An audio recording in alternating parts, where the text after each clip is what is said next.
Changing the phone number on your Venmo account is a straightforward process. Follow these steps to update your information quickly. Step 1. Open the Venmo app.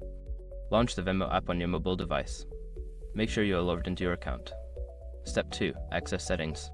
Tap on the menu icon 3 horizontal lines in the upper left corner of the screen. From the menu, select Settings to access your account settings. Step 3. Select Account. In the Settings menu, find and tap on Account. This section contains your personal information, including your phone number. Step 4. Edit phone number. Locate the phone number field and tap on it. You can now enter your new phone number. Make sure to double check the number for accuracy. Step 5. Save changes. After entering your new phone number, look for the Save or Done button and tap it to confirm the changes.